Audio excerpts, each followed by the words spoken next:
Pessoal, bom dia. Vamos começar nosso terceiro colóquio de psicanálise política. É um colóquio que acontece há 3 anos, esse é a terceira versão. Nossa pretensão, como a pretensão da psicanálise, não é as multidões, embora a gente tenha um olho para olhar esse fenômeno também. Então, é um trabalho de alguma intimidade quando a gente tem uma reunião como essa. Eu queria começar registrando uma ausência muito importante, muito sentida por todos nós, que é a ausência de Cláudio Ferreira Lima, que esteve conosco nos 2 primeiros colóquios e que dessa vez não está mais aqui porque partiu para a Passárgada, digamos assim, ele que gostava da poesia brasileira. O Cláudio era economista e muito mais do que isso. Escrevia, era articulista do jornal O Povo, amigo de Valton e de Sandra Helena também. Uma pessoa fantástica, era meu tio, meu amigo, interlocutor. Dizer que era um mestre é quase agredir a simplicidade e a humildade dele, mas era um cara que sabia um monte de coisa que eu queria saber também, então tinha esse caráter de uma certa mestria. Queria render essa homenagem pessoal a ele, dedicar o meu esforço de hoje à memória dele. Estamos em 2018, há 50 anos de 1968. Esse ano, como vocês podem ter notado, já não há tantas comemorações ou ocasiões para celebrar, ou comemorar, ou registrar os 50 anos de 68. Na nossa cidade, que é uma cidade razoavelmente grande, que eu me lembro, houve 2 eventos, esse de hoje e um outro do qual participei com o Silvio, no Cine Teatro São Luís, né, sobre os 50 anos do 68, do maio de 68, e algumas referências cinematográficas desse período. Mas isso é natural, eu acho que provavelmente essa é a última década que se relembra 68, porque cada vez mais os acontecimentos e o contexto histórico, social de 68 cada vez mais tem menos espaço no mundo. Mas, de qualquer maneira, a ideia desse nosso colóquio ter como tema 1968, 2018, o que se perdeu, não é de recuperar o 68 ou de fazer uma reverência saudosista, ainda que todos nós, ou muitos de nós, ou que outros também não tenham essa referência, ainda que muitos de nós tenhamos uma saudade ou um saudosismo de algo relacionado a 68, mesmo que os que não estiveram lá num período da vida em que pudessem participar efetivamente, como eu, por exemplo. Mas, ainda assim, a ideia do evento não é fazer uma reverência saudosista, não.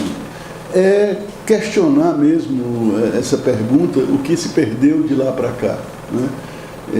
O que é a posição, digamos, do sujeito hoje em relação ao laço social, diante do que foi ou do que era a posição do sujeito 5 décadas atrás.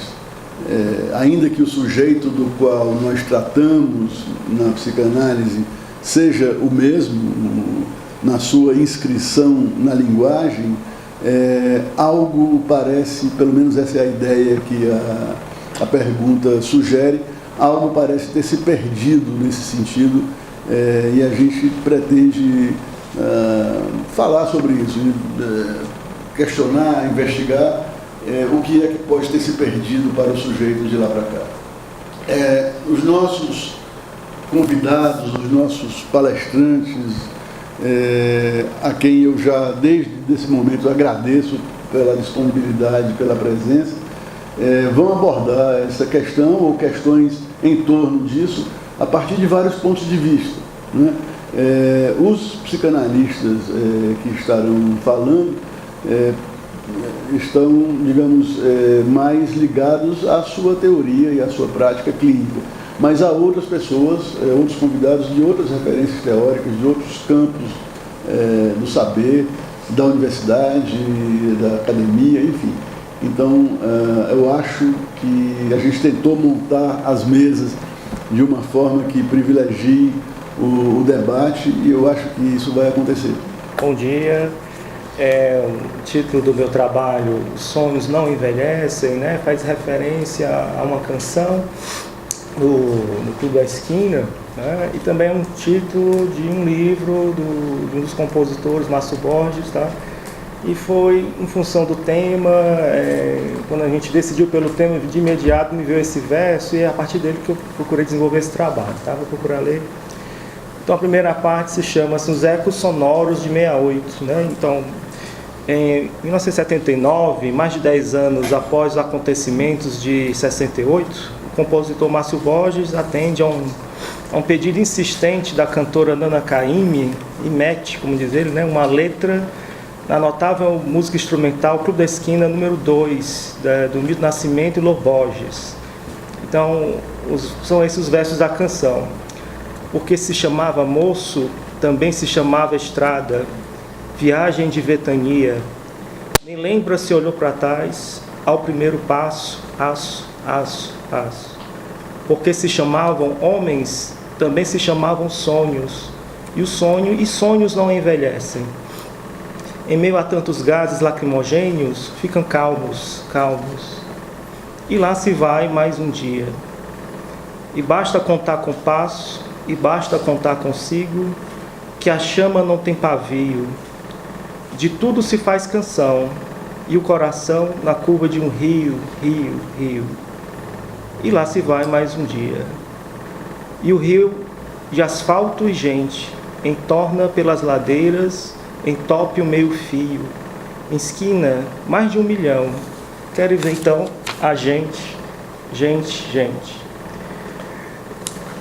De uma melodia tranquila e suave, surgem imagens que remetem às multidões juvenis que não temiam criar, protestar e fazer política. Teríamos aqui uma canção nostálgica ou a indicação da constância do frescor juvenil, de criação poética, que de tudo faz canção, algo que permanece mesmo com o passar do tempo, inominável, que é o desejo. Poderíamos dizer que o desejo não envelhece, ou se concordarem comigo, que o sujeito não envelhece, diferente do corpo, né? O desejo impossível dos jovens da geração de 68 era nada mais, nada menos que transformar o mundo. No filme Os Sonhadores, de Bernardo Bertolucci, os personagens, o Matthews e os irmãos Theo e Isabelle, recriam um mundo particular através da paixão pelo cinema, isolados em um apartamento em Paris, né, na iminência das manifestações. Só saem desse mundo quando uma pedra quebra a vidraça e ganham as ruas, respirando arte, né, nesse apartamento.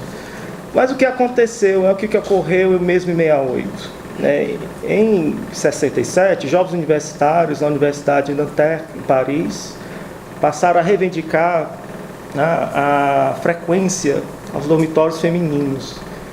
No ano seguinte, uma invasão à reitoria em protesto ocorreu, né, e muitos alunos foram presos, no caso, alunos presos políticos.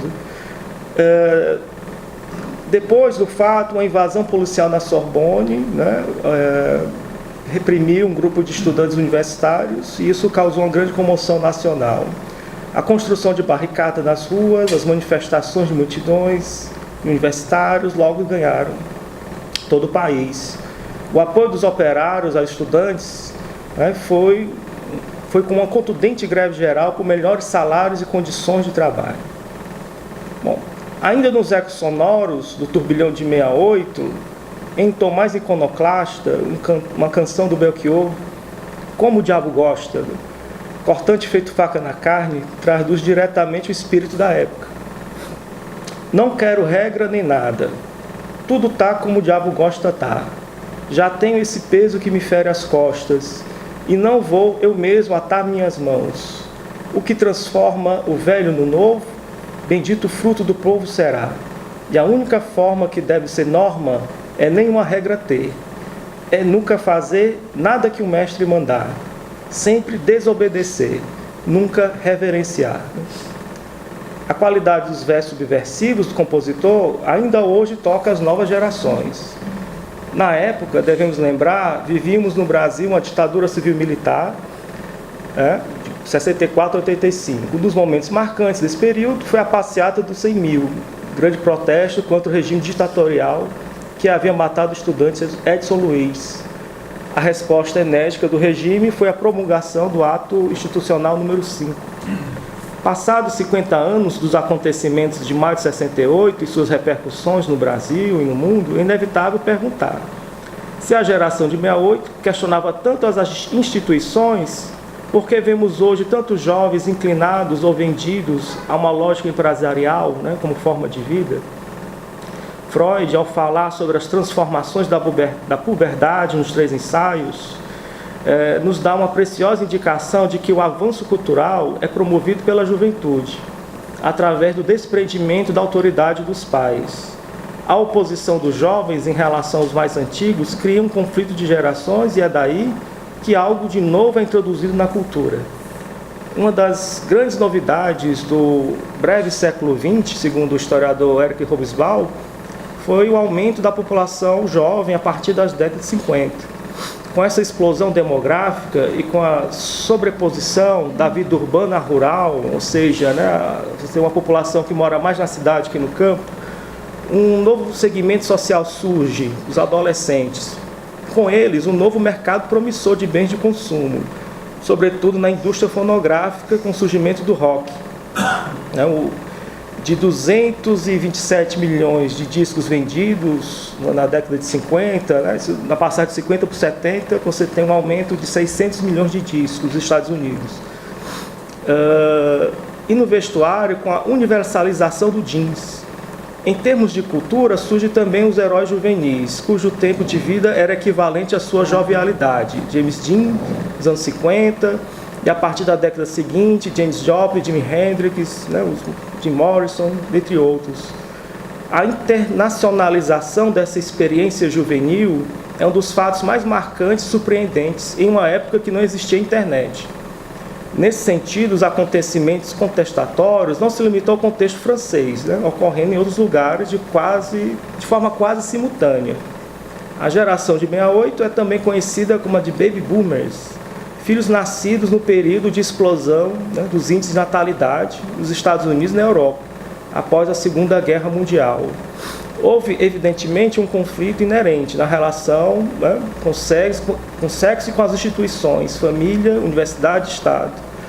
A geração anterior, marcadamente tradicional, já assistiu o que Lacan chamou nos complexos familiares de declínio da imago paterna. O que esta geração assistiu foi um mundo dividido política e economicamente. Capitalismo ocidental, de um lado, socialismo soviético, socialismo chinês, Revolução Cubana. Fato notório desse período, a chamada Guerra do Vietnã, ex-colônia francesa, pareceu perpetuar a constatação do filósofo Walter Benjamin, de que houve uma perda da experiência da guerra no século XX. Os relatos de bravura cederam às experiências traumáticas. A novidade dos anos 60 e 70 foi a grande participação dos jovens nos movimentos políticos e na formação de lideranças. Dos pacifistas hippies aos grupos armados, antiditatoriais, tivemos um notável e espontâneo engajamento político, hoje pouco visível ou ainda inclinado às intervenções autoritárias. A outra parte do texto é um revolucionário no divã. Roland Castro esteve na linha de frente dos movimentos do maio de 68, antes de se tornar analisante de Lacan. Hoje, arquiteto e escritor reconhecido na França, Castro, na época, era aluno do curso de Belas Artes. Conviveu com os líderes do movimento, como Daniel Cohn-Bendit e Alain Geinsman. Filho de imigrantes ilegais de origem judaica, greca e hispânica, aos 14 anos de idade participou ativamente como soldado na Guerra da Argélia, país que lutava pela libertação do domínio francês. Anos depois, o que ele chama de turismo revolucionário, em Cuba, após a tentativa malograda de invasão estadunidense à Baía dos Porcos, em 61. Conheceu Che Guevara e as instalações do governo cubano.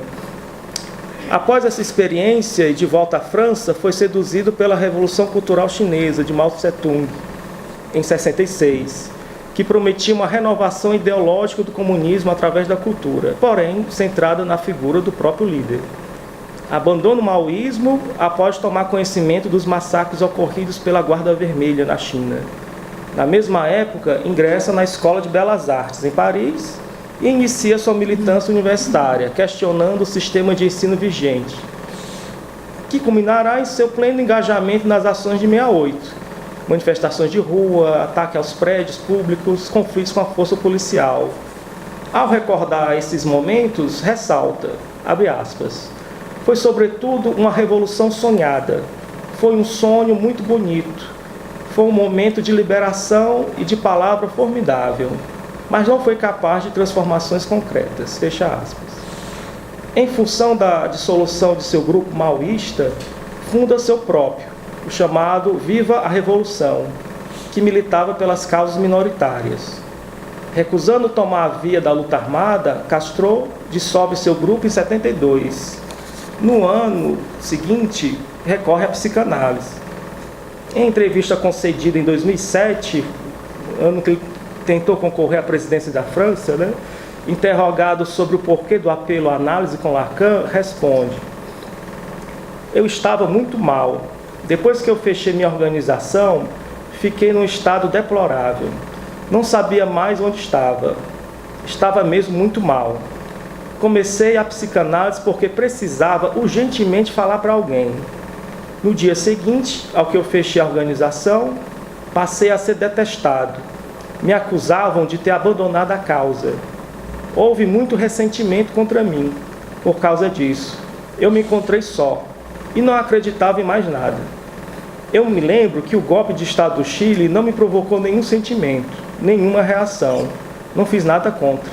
Procurei Lacan em 11 de setembro, mas nem participei das passeatas. Não acreditava mais nas manifestações. Estava acabado. Logo depois, passei a me interessar novamente pelas coisas da sociedade, mas naquele momento nada me sensibilizava. Não via saída. Eu recordo de uma citação de Lacan que diz que a psicanálise é o discurso que permite que sobre fruição suficiente no falar para que a história continue. Eu me agarrei nisso. Para que a história continue, é preciso falar um pouco de tudo. Tem aquela frase incrível de Lacan, abre aspas, eu aguardo, mas não espero nada. E numa assembleia de estudantes revolucionários, em 72, ele disse algo que me perturbou muito. A revolução é feita para manter a ordem. A minha análise com ele durou 7 anos. E aos poucos eu fui me reconstituindo. Dessa reconstituição, Castro volta ao engajamento político, porém de outra forma. Citação, De novo veio a ideia de mudar o mundo, mas sem criar ilusões em relação ao ser humano. Concentrei-me no trabalho com subúrbios. Nesse momento, início dos anos 80, colaborou com a gestão presidencial do François Mitterrand no Ministério das Cidades. Decepcionado com os rumos traçados pelo governo, só retornará à cena política com o lançamento de uma nova proposta, o Movimento da Utopia Concreta, cujo objetivo era criar uma alternativa ao crescimento da extrema-direita na França. Citação do Castro, decidi voltar ativa de uma forma mais concreta. Não ser somente um intelectual observador, mas um intelectual concreto. Tentei fazer uma campanha como o Maio de 68 na maturidade.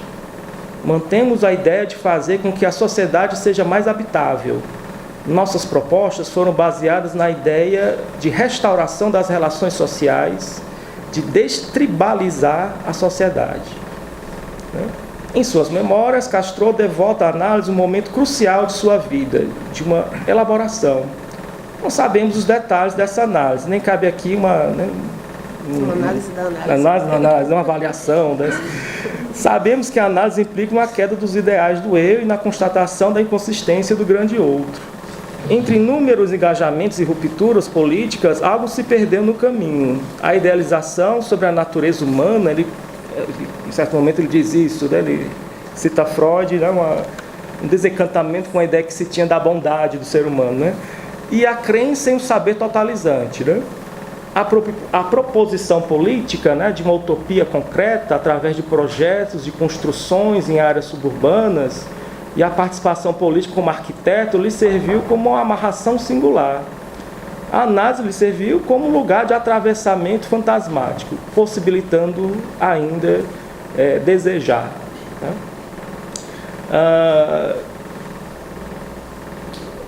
Uma frase aqui da Rita Kell, né? O que a psicanálise pode fazer pela militância? Né? Foi uma pergunta dirigida a Maria Rita Kell, né? Em uma escola do MST. E ela responde assim, ela fica titubeia na resposta, né? Mas acaba respondendo, ela diz, olha, a psicanálise ela pode ouvir, pode tratar, né? Assim, aquelas pessoas que têm problemas, que misturam questões pessoais com a política e tudo. Né? E nesse momento assim, surge, dessa oferta surge uma demanda por ser ouvido dentro do movimento. Né? Bom, mas o que se perdeu nesses 50 anos e o que a psicanálise tem a ver com isso? Né? Em primeiro lugar, um desejo por uma democracia no sentido da transformação social. Acho que a célebre frase do Michel de Certeau sobre os acontecimentos de 68, em 1789 tomamos a Bastilha, hoje tomamos a palavra. Deve ser praticada. É preciso sim tomar a palavra nas ruas, nas rádios, nas redes sociais, pois o que assistimos nesse recorte curto de 5 décadas foram as conquistas democráticas serem sucedidas por ataques conservadores. Né? Então, vou ficar por aqui.